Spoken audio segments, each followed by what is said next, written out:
तो आज की इस वीडियो में हम देखेंगे समांतर चतुर्भुज के बारे में। समांतर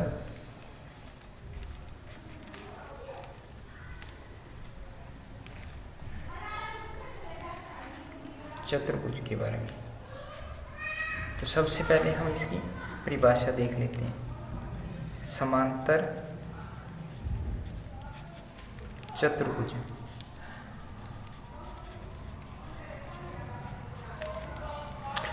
ऐसा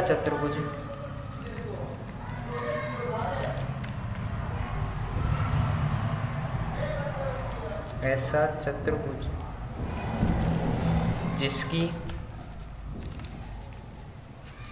सम्मुख भुजाएं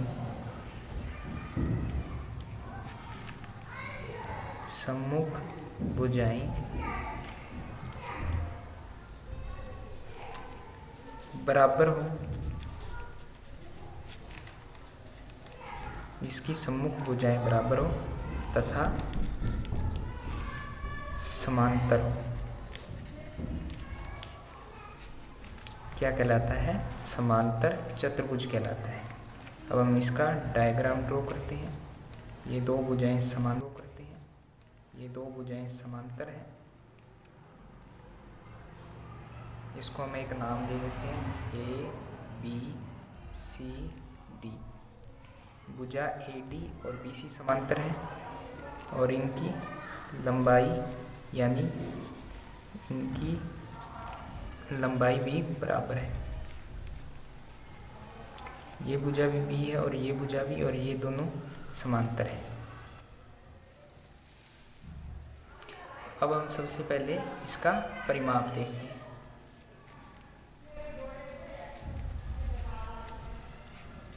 परिमाप क्या होता है? सभी भुजाओं का योग। सभी भुजाओं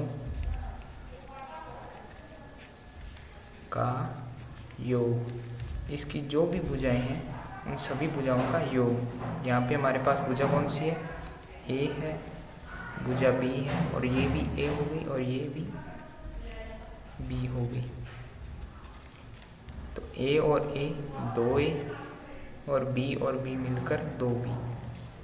तो अब हमारे पास जो फॉर्मूला आया है, 2 ब्रैकेट में a प्लस b। अब हम समांतर चतुर्भुज का क्षेत्रफल देखते हैं। तो ए से इस के ऊपर एक लंब डाला गया और इसकी ऊंचाई क्या है? h है। तो अब हम इसका क्षेत्रफल देखते हैं। क्षेत्रफल क्या होता है?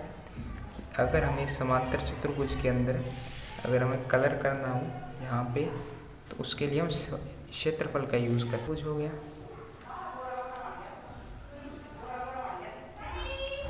A B C D. इसके जो विपरीत कोणों को मिलाने वाले होते हैं ना, ये इसके विकर्ण कहलाते हैं। माना ये भुजा, अब हमने ए मान ली और ये मान ली बी, और विकर्णों की सहायता से क्षेत्रफल कैसे निकालते हैं अब हम वो देखते हैं। तो ये विकर्ण बी डी हो गया और इसके शीर्ष से अगर हम एक लंब डाल दें यहाँ पे, तो इसका नाम हम एम रख दें, और इसी प्रकार इससे इसके ऊपर लंब डाल दें और इसका नाम एन रख दें। तो इसके विकर्ण जो हो गए वो हो गए, एक तो बी डी और ए और सी। विकर्णों की सहायता से क्षेत्रफल कैसे निकलता है? क्षेत्रफल 1/2 इंटू इनमें से एक विकर्ण यानी बी डी इंटू जो डाले गए लंब है उनका योग यानी ए एम और सी एन। इसको बोल सकते हैं हम 1/2 इंटू विकर्ण इंटू डाले गए लंब का योग।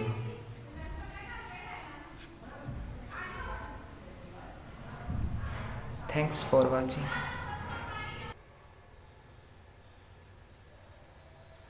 क्षेत्रफल का एक और सूत्र होता है क्षेत्रफल, दूसरा क्या है आधार इंटू ऊंचाई। जैसे हमने इसमें देखा था, यहाँ आधार b है और ऊंचाई क्या है h है, इसका क्षेत्रफल क्या होगा, आधार है b और ऊंचाई है h।